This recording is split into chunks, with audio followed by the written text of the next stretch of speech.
Welcome back, ladies and gentlemen, to the From the Stands podcast, joined by myself, Jack, and Goran. We are still Kirkless. He is still recovering from his Italy, Sicily, Costa Rican vacation, but I'm sure we'll be back in full swing next week and potentially with a Christmas special episode as well. Because, Goran, let's not forget, I can't quite remember if it's consistent with La Liga and Serie A. I'm pretty sure the French league do, but with Christmas and the Premier League, the players are literally torn to shreds. They'll usually play on like a couple days before Christmas, then they'll play on Boxing Day, and then it's like 5 days until New Year's Eve, where they either play then or they play on New Year's Day. But yeah, it's going to be a good stretch for us on the podcast. All the way through to the end of the year, and again through next year as well. We appreciate every single one of you tuning in every week. But enough of that spiel. Let's get straight into it. Goran, how are you doing? Like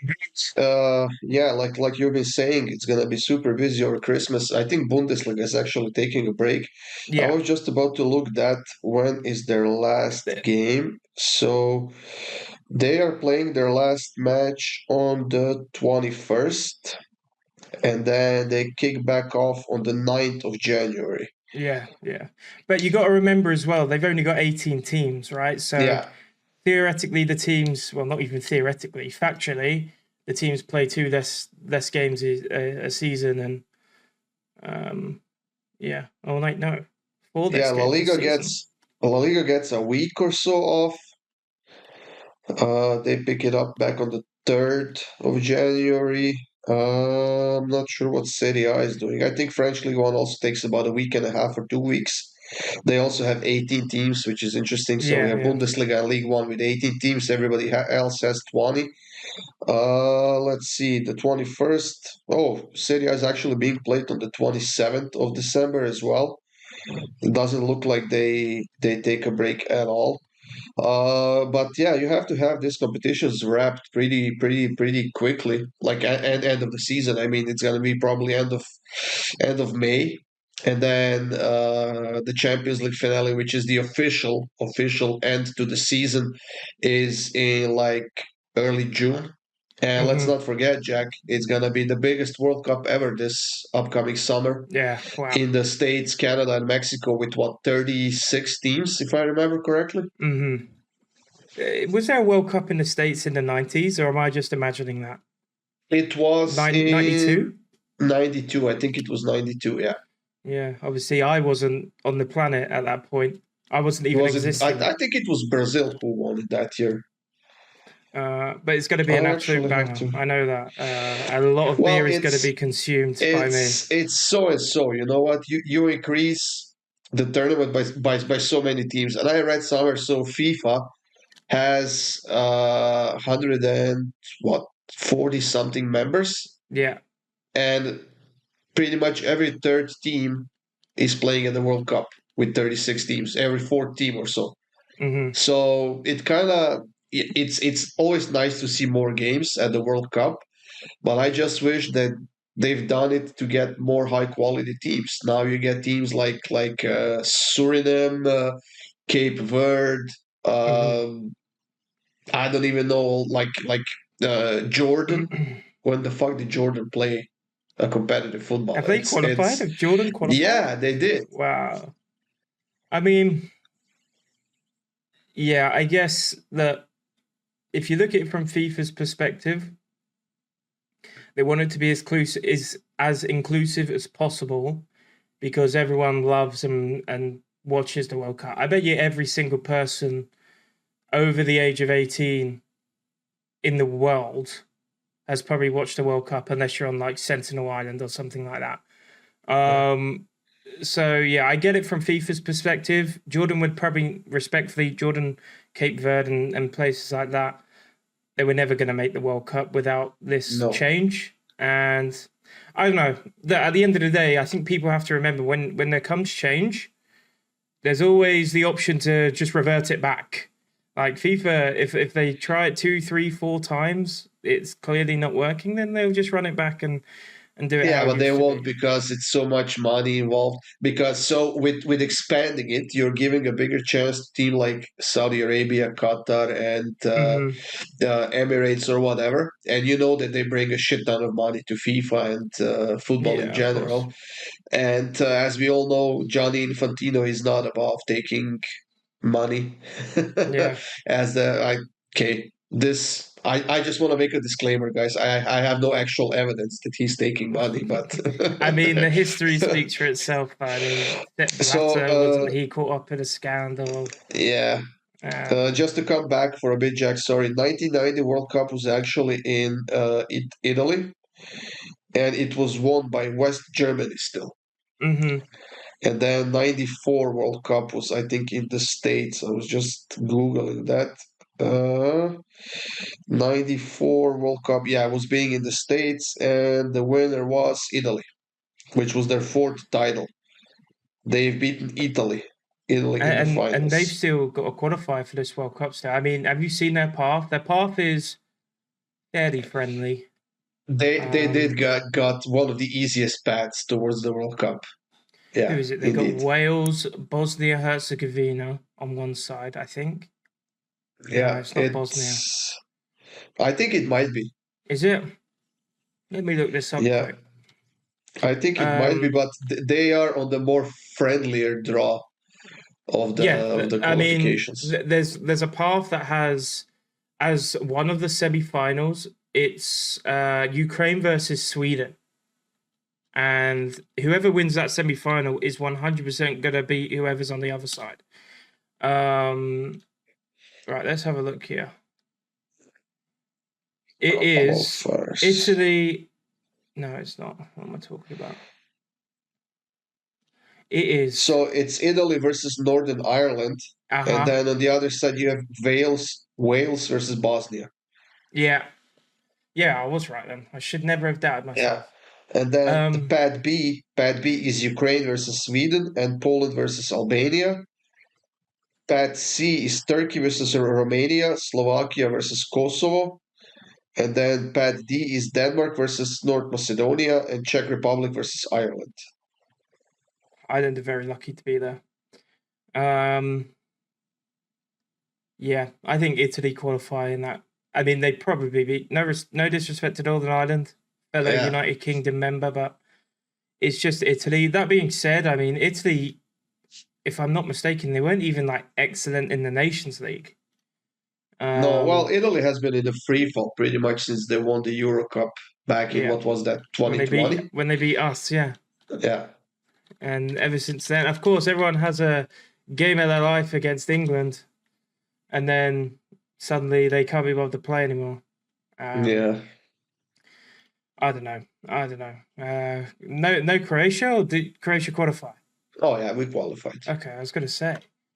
Because it's 16 European teams that go through, the winners of each group, and then you've got the runners up. You got 10 runners up. So So yeah, you you got get four more teams. Wait, let me yeah, see how many groups there was. because I think World they gave Cup. two spots to like the top two teams in the Nations League that didn't make first or second in the group as well. Yeah, but like those teams did qualify, I think. Was it what, Spain, France, Yeah, so Portugal? what they had to do So is they had to Portugal go actually down. won. They had to go down the list and Did find they like the though? first two. Yeah, they had to find the first two teams which didn't come runner up or first in the group Oh, right. So yeah, to because fill Northern the. Ireland ended in third place Mhm. in their group, so they got because Germany They was got in given their it. group and Germany got Mm, through the Nations League. Uh, who else? Let's see who else. Now Hungary is out, Finland is out. Oh, it was Romania as well. yeah, I yeah. don't know how they were probably one of the best third place teams. Mhm. That's why, and North Macedonia as well. So it was three. So three teams got because Yeah, of the Nations League got and into the. and still, I don't see how the Nations League is anything but friendlies for the big teams. Like your It's Germany, your it's really England. not.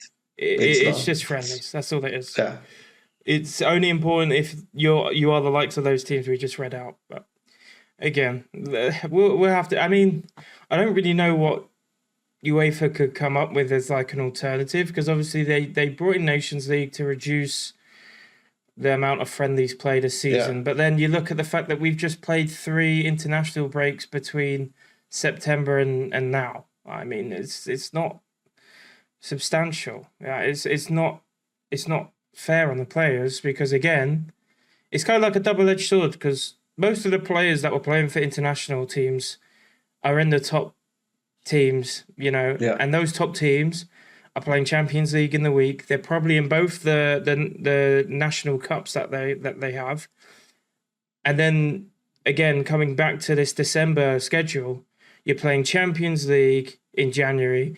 You then got this December FA Cup. I'll just talk for England here. You got the FA Cup that starts in a couple of weeks. You've got obviously your two Christmas games over Christmas. And the likes of the NFL get away with it because you only play like once a week anyway. You're never ever playing like on a Saturday and then like a Tuesday. Like the NFL do Thanksgiving games, the NFL do Christmas Day games, the NBA do Thanksgiving and Christmas games. But maybe the NBA is a little bit more intense, but again, less time. But for me, like you need to have depth when you have like the people that screws the most is what I'm trying to say here is like you're Nottingham Forest, you're Newcastle, because even Newcastle don't have insane depth in their team like City do. And again, when we spoke about the podcast last week, the leagues other than the Premier League are very kind to the teams that are playing in Europe because they want them to succeed. If you're playing on a Tuesday, mostly you'll see if Bayern Munich play on a Tuesday, you'll probably see them with an early kickoff on Saturday, or they'll be playing on Friday. They'll never ever be playing on Sunday. Premier League say, I don't care. We're going to make sure all the big teams are playing, not at the same time, so we get the most money. And the Premier League teams are the one that suffer because of it. And maybe this is going to come and sound across as cope, but that's kind of one reason why Premier League teams don't win the Champions League and Europa League that much. Well, yeah, that is the problem. Even though the competition is very strong, but you wear off your players a lot, right? And I mean, it's not just that. Like, it's getting really a lot for every league. It's not just the EPL anymore. And I know that we as fans, we like to watch games as many times as possible, watch as many games as you possibly can. I personally am barely waiting at the end of the season when we don't have the World Cup and the Euro Cup over the summer. I mean, it's quite long, 2 months after the end of the season until the new season. It's quite long, and I get it. But at the end of the day, I mean, we might think, okay, these guys are being paid like 10 million per season or whatever, and they should play and not complain. But at the end of the day, these are still human beings, right? It's not machines. And even though I mean, their bodies don't understand the fact that they have 100 million in their bank accounts. It's not like their knees are gonna say, "Oh, fuck it, he just got 10 million for a season. Let's go have a few more games in the end of it," right? That's why the injuries are more common now, especially those wear and tear injuries. Like before, you never saw that. You had what, 2 international breaks over the course of the whole season, maybe 3, and it was what, 2.5, 3 weeks long. You just got over like 4 qualification games. For those teams that didn't have qualifications games, they played a couple of friendlies. Now, even when you don't have to play a qualification game, you have to go play a stupid Nations League, which has no meaning for the big teams, like we said. It only has meaning for the smaller teams. Because, I mean, give me an example when Portugal is not going to qualify for the World Cup, especially when all of those smaller teams like Gibraltar and Malta and San Marino and whoever are playing. I mean, what I would like to see, I mean, if you really want some of the smaller teams to qualify for a big competition, put them all in the same group. Put all of those 8 teams like Lithuania. Like a pot system. Yeah. Put them all in the same group and have 2 of them qualify. And then put all the big teams in the let's see how good they actually are, right? Yeah. Of course, it's never going to happen, obviously, because you risk losing one of those or two of those bigger teams not to Yeah. qualify. Like Italy hasn't qualified for the last two World Cups, and it's quite embarrassing for them, I have to say. To be fair though, Italy can barely beat can barely beat. I don't know. I don't want to disrespect any teams here, but like I don't know, like North Macedonia, like they'll usually scrape their way in, but Italy can barely beat those teams right now. So I Yeah, think they had a couple good games against France already this season. But again, it's like France used the Nations League to. It's still Deschamps that's manager for yeah, France, right? He was very in his own ways in previous years, but this season I've noticed, with the fact that you've got big prodigies coming through out of France, like younger than Mbappe, he is being a little bit more experimental with his squad. So, I try not to look too much into France's form because when you've got Doué, Barcola, Mbappe, Dembele, all of these guys that can play up front, it's like, how do you keep them happy? How do you actually give them a good look in the yeah. team and then also try and keep results good? Well, yeah, obviously those players are better than Italy, or they would walk into the Italian squad, but it's like they're not used to playing with each other. Okay, maybe Barcola and Doué are and Dembele are because they play for the same team, but you've got to think there's a midfield and defense as well. So, yeah, we'll see. I think it's a little bit too early to predict international squads and what starting lineups are going to be. And then, of course, you can't really predict who's going to win the World Cup right now because, again, like next week, Mbappe can go and break his leg, or Harry Kane can, do the exact same thing and be out for a Yeah. season. So it's still tough to call right now, but it's definitely something we're keeping our eye on. And well, yeah, I can't wait for it because in England, the World Cup is literally everything. English flags everywhere. The pubs are always open. The pubs, I believe, are getting licenses to be open till late because in the UK, most pubs need to be closed by midnight unless they have a special license, and usually the government allows them to open up a bit late. So that culture is going to be there, of course, with the fact that it's in the US. There's going to be games in LA, so if you're unlucky, it's going to be a 3 a.m. kickoff for some nations, and that's just English time. Let's not forget, EU are on like +2 of England, so it's going to be like 5 a.m. games, but it's going to be a full summer of just live and breathe football. Wake up at 1 p.m., hungover, get ready to go the next day. I'm looking forward to it. I'm just trying to see if they actually give out the times when the games are going to be played. Uh, 2026 time of which. Let me see. So, oh, they haven't given out the times yet, but I read somewhere that it's gonna be like four different time frames, Yeah, and I'm guessing like the earliest game for us, well, in our current zone, be like it's 8 gonna be p.m. like 9 p.m. Yeah, that doesn't surprise me. I mean, you might be lucky with 12 o'clock, maybe 12:30 in US time. So what would that be for you? Like 6:30 potentially, but who knows? I mean, at the end of the day, it's a World Cup, so you got to So you keep mean Australians 12:30 happy p.m.? for US in US time, like East Coast. Yeah, I don't think they'll be playing that early, especially on the West Coast. It's like in the middle of the summer. It's gonna be like 45 Yeah, true, degrees. because then they're like 3 hours behind, aren't they? Yeah. I think, like I said, I think the Jeez. earliest game is gonna be like 5 p.m. in the States. Possibly. Possibly. Maybe three. It Yeah, would we'll be have to then what? see. It would be 3, 6, 9, and then yeah, I don't think it's gonna go I further mean, than I'm not 9 p.m. complaining though. anyway, because my sleep schedule usually is just around American sports. So I'm usually awake till like 4 a.m. watching the NBA, or maybe even later sometimes. And my fiance will wake up next to me, just me staring at my phone at 5 a.m. Yeah, and that's asking me that's what the actually hell I'm one of the doing. things that I enjoyed when I was in Canada. Mm, Like on a Saturday morning, I would wake up at 7:30.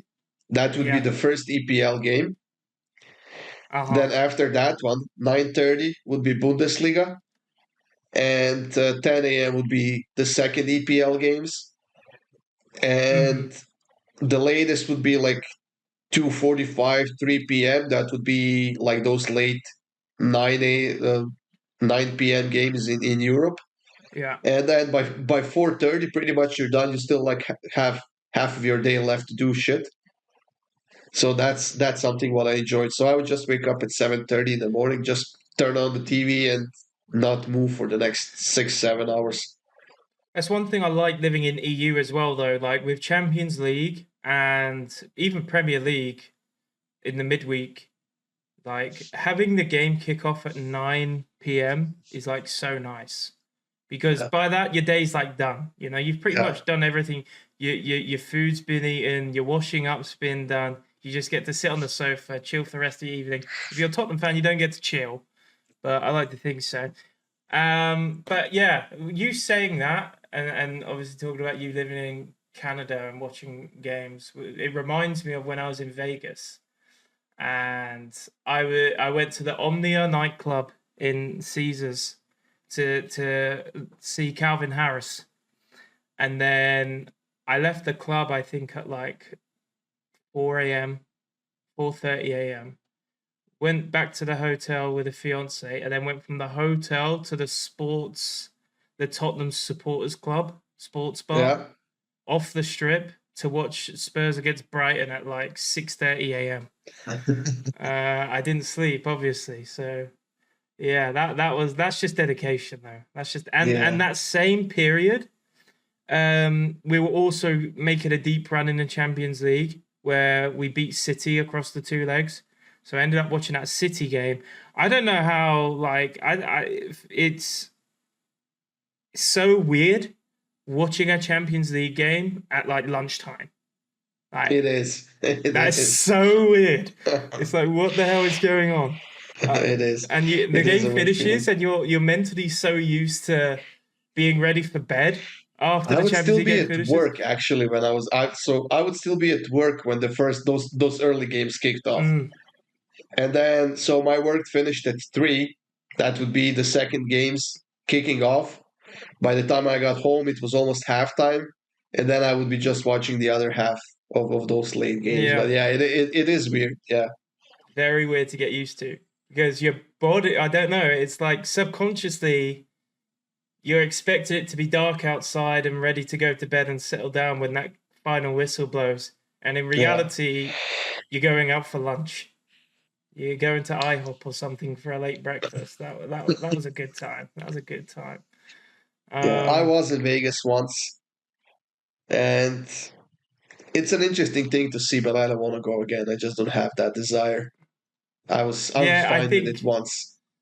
I think it's one of those where you either love it or it's like, meh, it was good, but I wouldn't go again. Which I get it, but I mean, just I because love you can Vegas. drink on the street and stuff like that, I can do that here in Croatia. I can just go buy a Yeah, beer and just. I just think for Uh, me, it's like in the evening I can go to like see an artist playing because there's always like a big artist playing their music in some venue. yeah, Then after that, I can go and watch a Cirque du Soleil show. You know, then after that, I can go and watch the basketball NBA, have some parlays on or something like that, and then go to bed and get up the next day and go again. I guess it just depends what you're into, really. Like if you like to gamble, you like to watch sports, and you like to just entertainment in general. I mean, it's like the entertainment capital of the world. So yeah, I guess yeah. it's what you're into. And like I got engaged there, so I guess it's always going to be a part of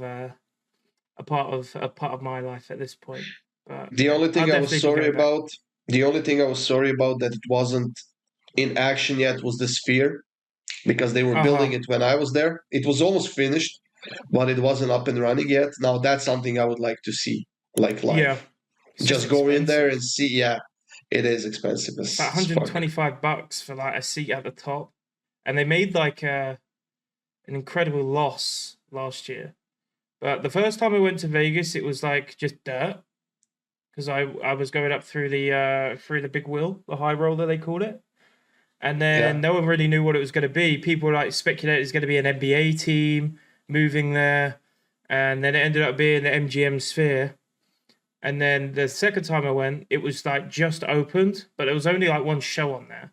and it was just pretty much them displaying the screen. And then after that, they did like the UFC in there, which looked insane. They're definitely different, but it looked insane when they did the UFC there. And I imagine they'll do more sports there in the future, but it's just not like a sport venue. It's Yeah, more of like a concert slash show venue.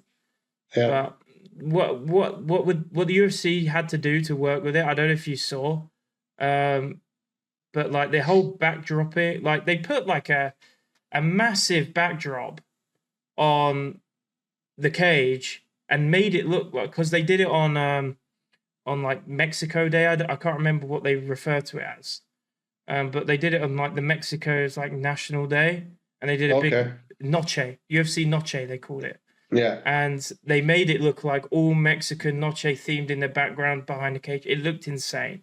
So Hmm. for an entertainment perspective, really good idea, but it's not the same, you know. So it would just be one of those venues where it's more of like a show than sport, which Yeah. doesn't really appeal to me. Speaking of UFC, did I read correctly that they're done with pay-per-view? Yeah, they've gone to Paramount as of next year. Yeah. They're on Paramount subscription, which I mean, Netflix are kind of doing it with boxing now. I think Netflix also have a couple games with the NFL every Christmas Day. Yeah. But Paramount, they're like jumping in there at this point. I mean, to buy or and they UFC have said like Paramount may charge you extra for some cards, which I think is a bit And I it's don't still know. pay-per-view. It's still a pay-per-view, so it's like I need to buy a subscription and then I need to pay like an extra $9.99, which again in the US isn't that big of a deal because in the US their pay-per-views are like $70 a Yeah. card. In the UK it's like $14.99, Yeah. which is like $20. It's crazy to me. It doesn't make sense because there's way more people in the US that will watch it. So theoretically, you think it would be cheaper because they'll be able to sell more. But in reality, Yeah. it's like the opposite, which is it's, Well, because they know that people will pay, that's why they charge more, yeah, right? yeah. I guess it's If true. there was no demand, then they would probably reduce the prices. But if they keep raising the But prices, people keep paying. Well, shit, I'm not gonna reduce the price now when I see people are paying. it does go around full circle though, because when the UFC have come to the UK, the cards haven't been great. Like quite a lot of no-namers or just people that aren't that popular, but the ticket's like $250 in Yeah, conversion for like the worst seat in the house. So I guess it's one of those that just goes full circle. But yeah, what else in the sporting world recently? I mean, LeBron. I know you don't really watch that much basketball, Goran, but you obviously everyone knows who LeBron is. yeah. LeBron is. I think it's the end is near for the guy. Is it? Yeah, as a LeBron fan, I'm someone who I do truly believe he is the best athlete of all time because of the longevity, the fact that he's played 23 seasons in the best league in the world in the sport. He's played pretty much like 80%, 85% of every single season and has continued to be like an insane player throughout all those years. I don't remember any other player in world sports that has managed to play at the highest level for 15, 16, 17 years, let alone 20 plus.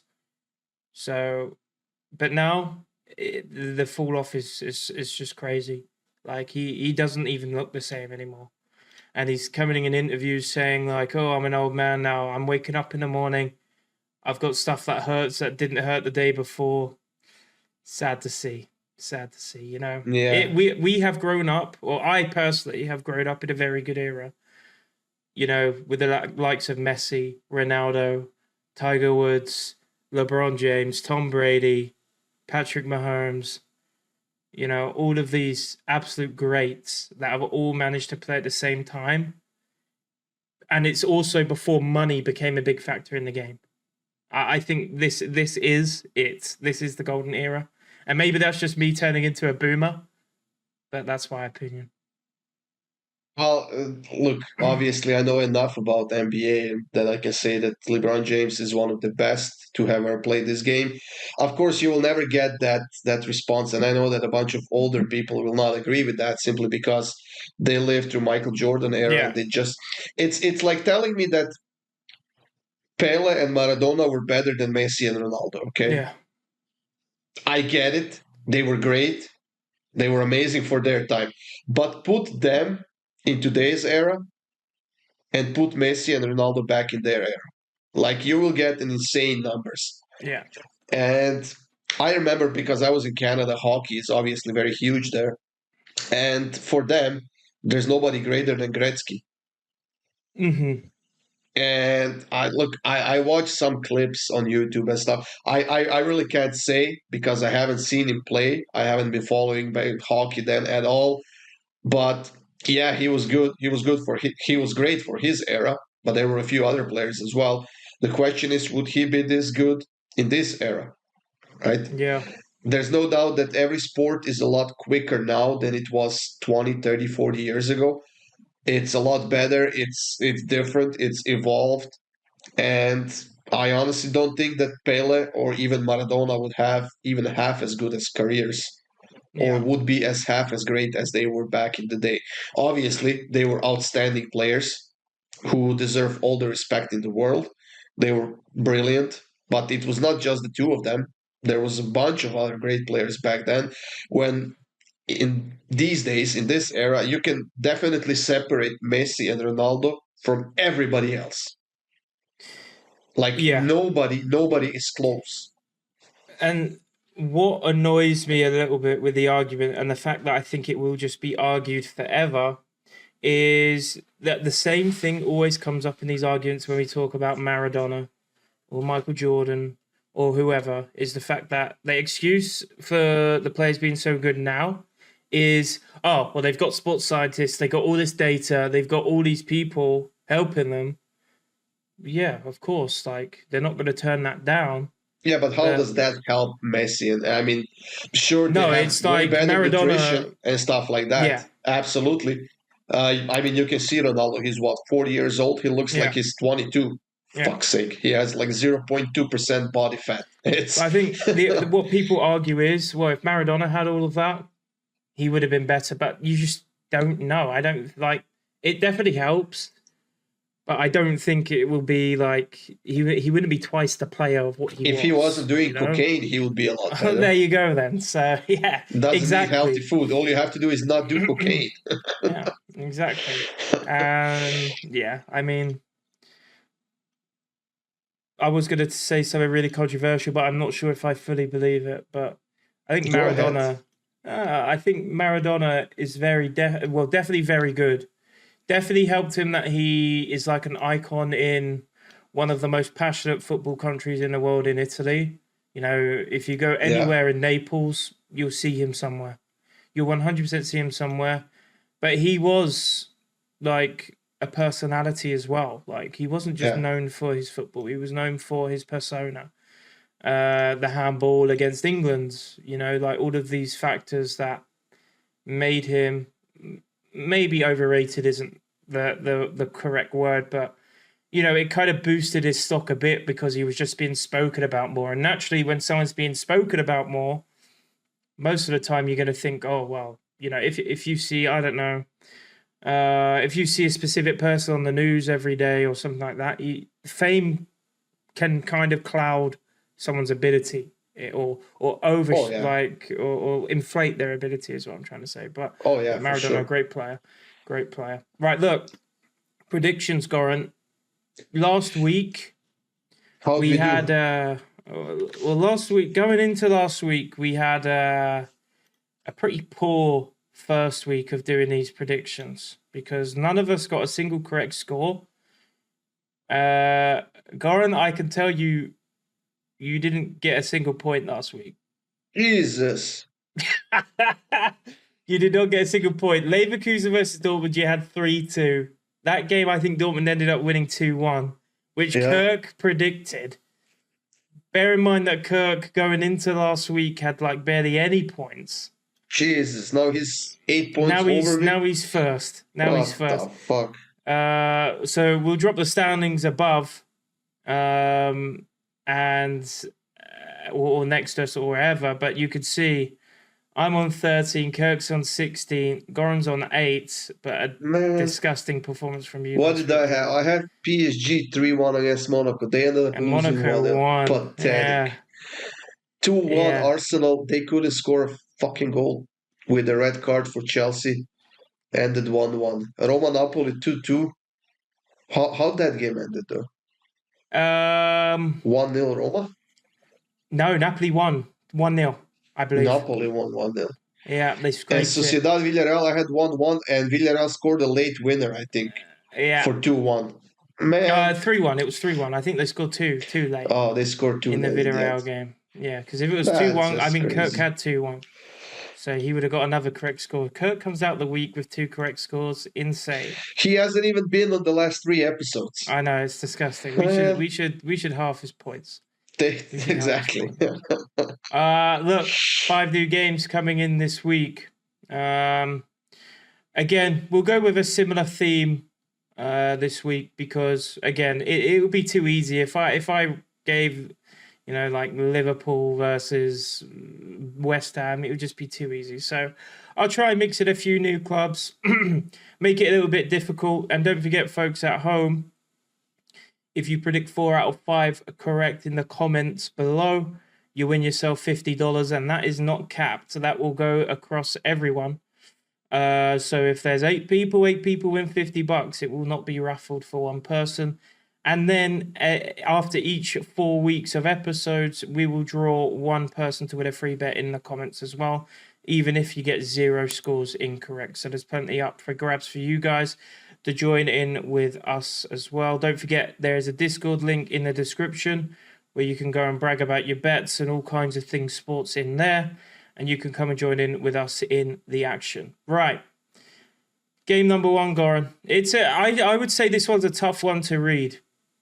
Bournemouth versus Chelsea. What do you like here? Ooh. You could think about it.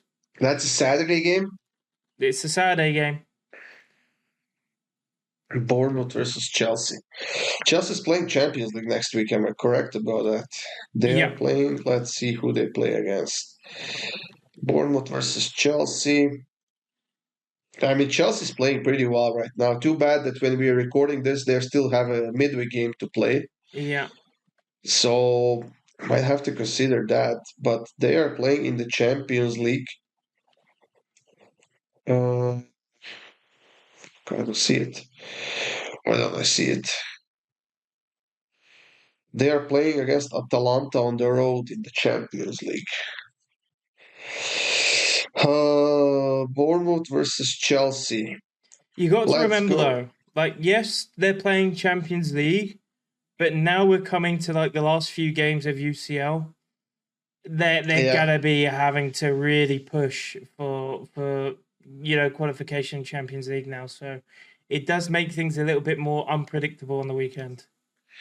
I'm gonna take 1-1 draw. Ooh.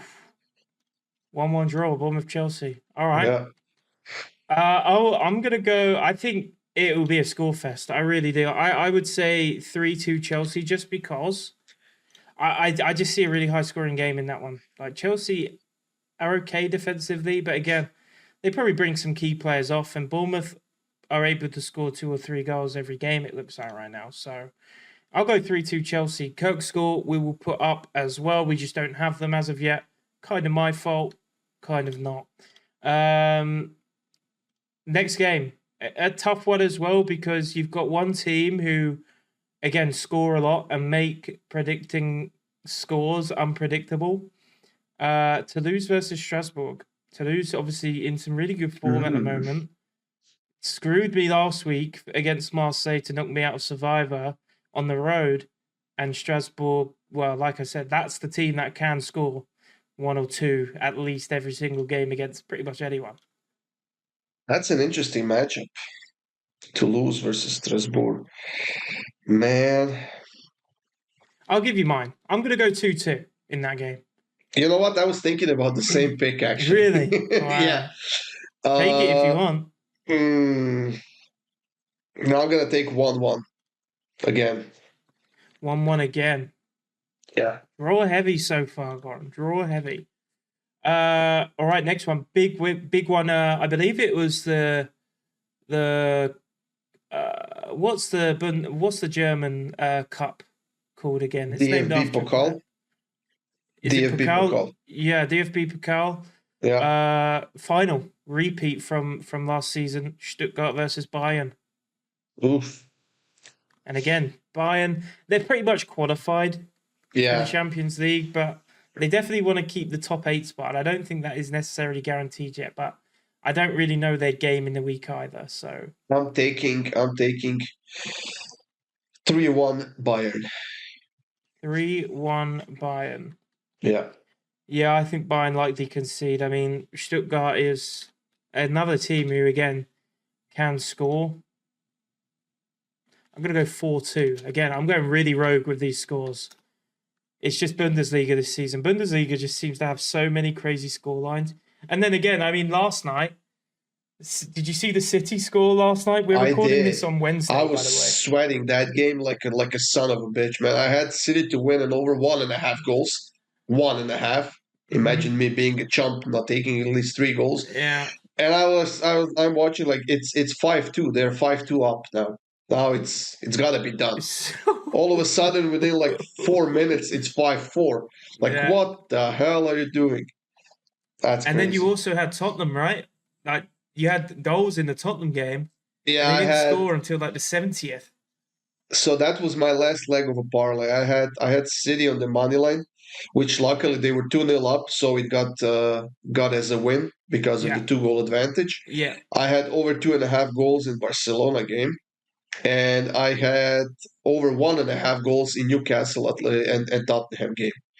And I was like, if these two don't score 2 goals, I will be pissed, man. At the end of it, there were 4 goals in the second half. Just a crazy performance by Romero, who scored twice in that game, actually.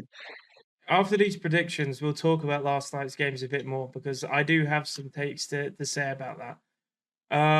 Next game, a big one in Italy. A big one in Italy. I didn't think this game was actually being played this weekend. I thought Napoli had someone completely different, but it's Napoli versus Juventus. Mm. Tough one. Of course, Napoli last week coming off that win on the road to Roma, and I believe are sitting top of the Serie A now because of that No, win they're over Roma. second. Oh no, yeah, AC have them by 1 goal on goal difference. Yeah. Yeah. So second, tied on points, but second. I will For take. me, Mm, go ahead while I think about this. yeah. I think it would be a very low scoring game. I think Juve will probably go to. I mean, Juve are just Juve, right? On the road, they just draw a ton of games, and sometimes lose.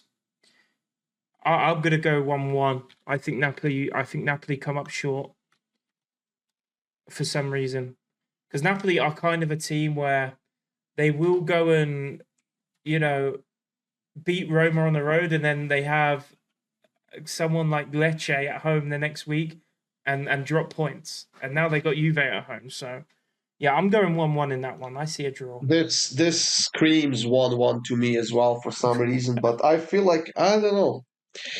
Yeah, I'm in Juventus, and now especially now when they lost Vlahovic, who will be out for quite a Yeah, while that's a because of the point. injury. Napoli's still missing a bunch of players as well. We have to think that both teams are playing in the Champions League on Wednesday, I assume, because this is a Sunday game in Serie A. Yeah, Uh, I'm gonna go 0-0. I don't hate it. I actually do not hate it. I actually like your thought process for that one. Yeah, got nothing Um, smarter to do about this game than nil Tough nil. one to read here. I mean, I could have gone with some obvious games in La Liga, like Bilbao, Atletico, but I just think form right now, Atletico are pretty much solid to win that game. Betis, Barca, again, you're probably getting goals, but I think Barcelona wins. So I've kept those out of the question. Yeah, I've gone for a difficult one. I've got Valencia at home, who host Sevilla. I mean Sevilla is trash on their own right now. They've lost two straight. Not that Valencia is any better, to be honest, but at home, much more solid. So I'm gonna take 2-1 Valencia. 2-1 Valencia. I've got Yeah. Valencia to keep a clean sheet. I'm going to go 2-0 in that one. Again, yeah, I just don't think Sevilla get a win on the road. I think it's more of if Valencia can score 2+, they probably win. But I just don't like them on the road, so I'll take 2-0 there.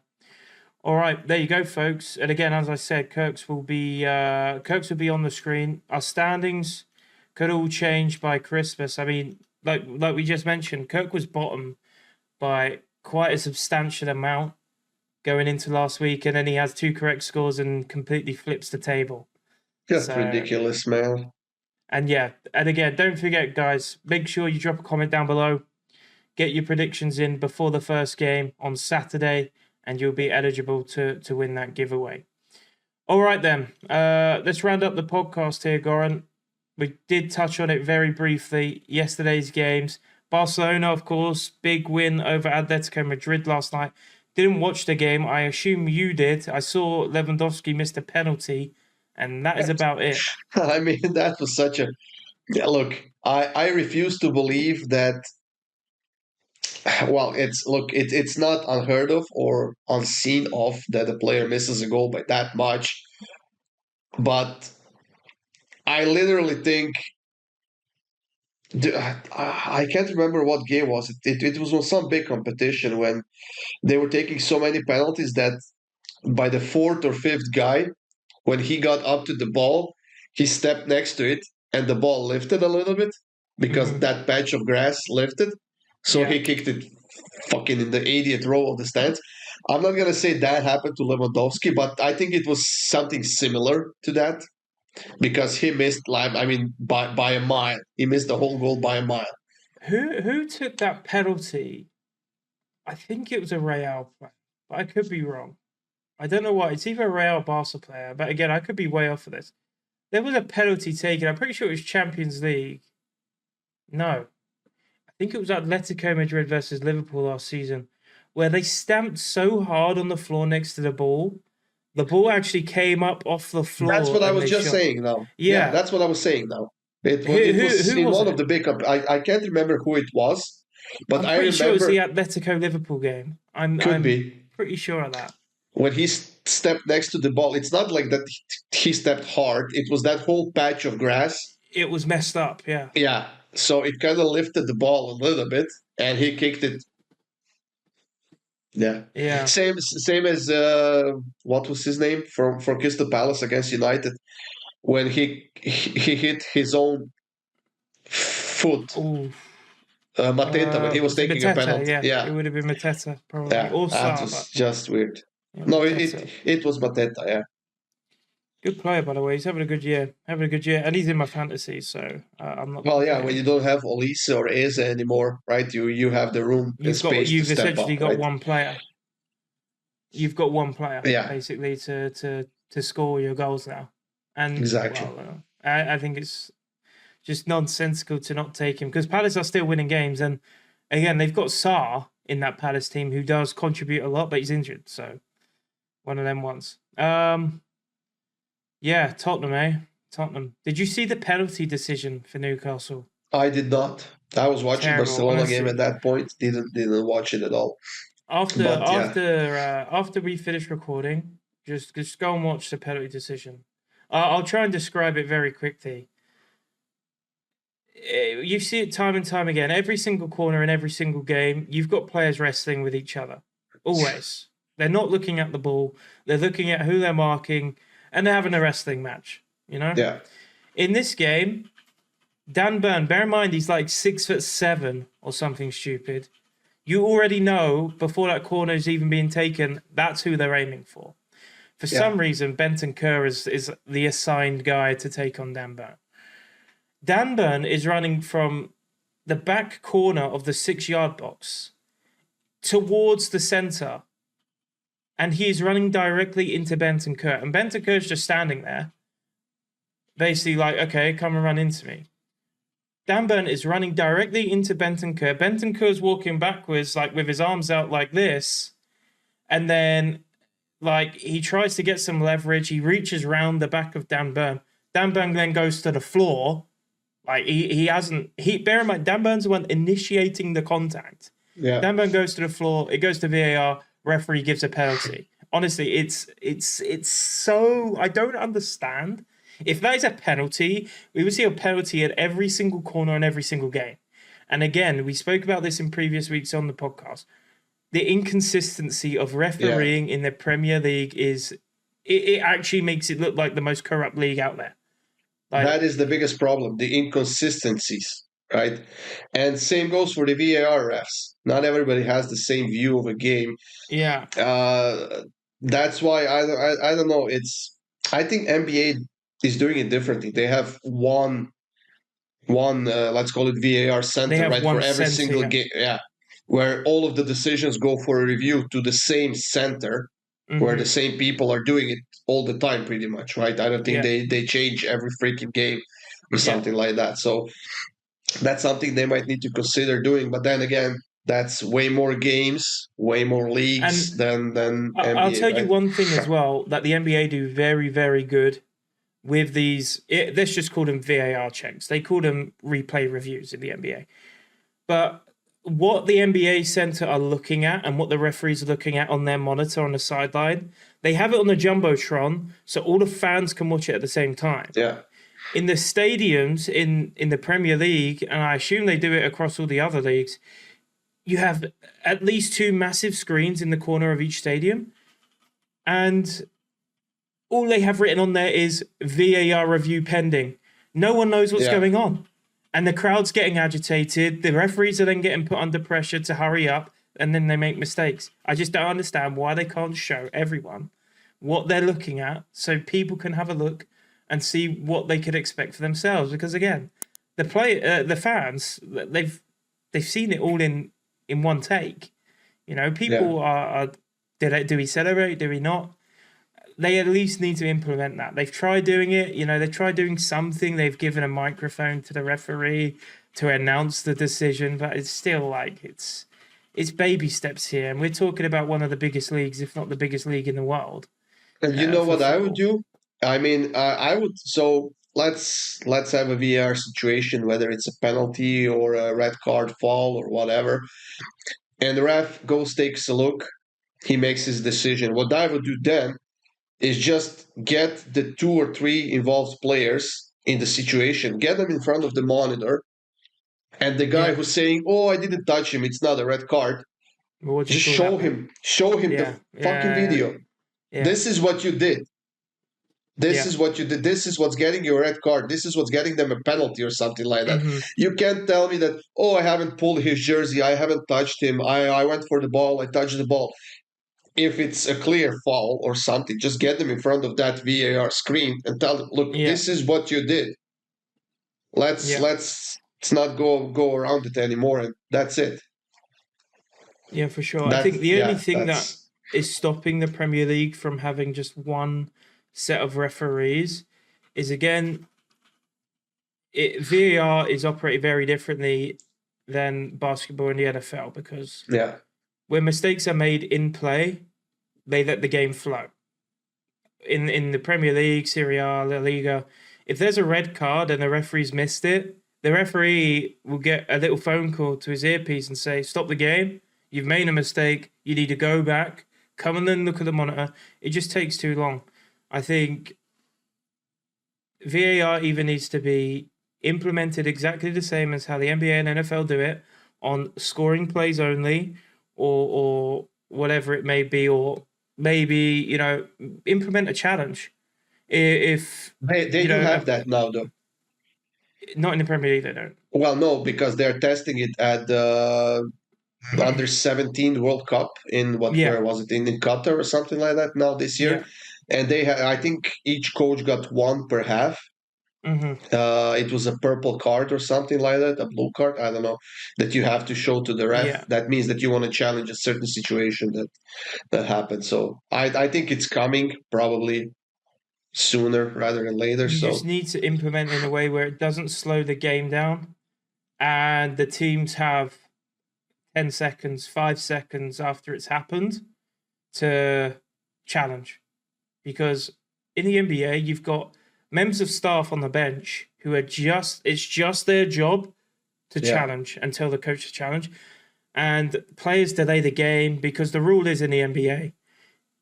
Let's just say, for example, the players fouled and they get given free throws.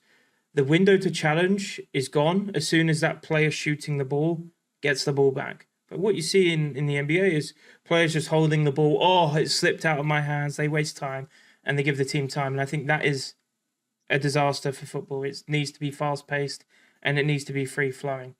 They need to work out some way somehow how they can stop that from happening. And But you know regardless, who's speaking about that the most that I remember specifically? it's probably Big going to old be like, Ange. is it actually Ange? He Wow. was he was saying it at one press conference after one of the Tottenham games. He said every sport in the world is working towards making their decisions and everything flowing faster and more smoothly, Yeah. except soccer, who are taking more and more time on the VAR Hmm. decisions and stuff like that. Yeah, I think again the frustration comes with it taking 4 minutes to work out whether something's a foul or not. And the wording that they've used from day one is clear and obvious errors. So, for example, if there is an offside that's 1 millimeter and it takes him 3 minutes to work out if it's offside or not, that's not clear and obvious then. Let the game flow and get on with it. But yeah. Anyways, that is the end of this episode. Just coming up to the hour mark. Again, we'll be back in full flow. We've got a brand new segment coming in next week. I tell you what, let's just sign out with one. Goran, let's finish the episode with one question. I'll give you one. All right. And again, all right. if you By guys the at way, home I want do to look join in, forward to that trivia that we have I've got coming. some good ones. I got some good ones. We're really going to test your and Kirk's knowledge. I've made it like not too difficult, so you don't have to be a genius. Because I also want people at home to also, feel like they can get the answers or at least get close. But yeah, if you want to pause the video, try and work it out without Googling, type it in the comments below, do whatever you want, join in. More than welcome to do so. Right, here you go, Goran. I want you to guess. Okay, no, in fact, I'll give you a different one. The record for the most saves in a single World Cup match was set by Tim Howard in 2014. How many saves did he make? You get 1 point if you get within two. No, actually, I'll be harsh on you here. I'll give you 1 point for guessing -1 or +1 of the right amount of saves he made in that game. I'll give you another point if you can remember who it was against. And I was about to ask who it was against. Did you say 2014? Was that 2014 World Cup, yeah. World Cup? Okay, so who were they playing? Bear in mind, it's a record. It is the record for the most saves in one game. Did they play against Germany back then? It wasn't Germany. I'll give you 3 lives. It's a good team. Used to be good back then. Maybe not so much now. Probably Brazil then. Was it Brazil? Not Brazil. It's a European team. A European team. Let me guess the saves first. I'm gonna go with 16. On the mark. 16. That 16. Is it. It's somewhere in the back of my head. But were they playing a against European team, and it is. Wait. How can I give you a clue here? And on the last episode, I think I was looking at who they were playing against, and we were naming the players. Holy shit!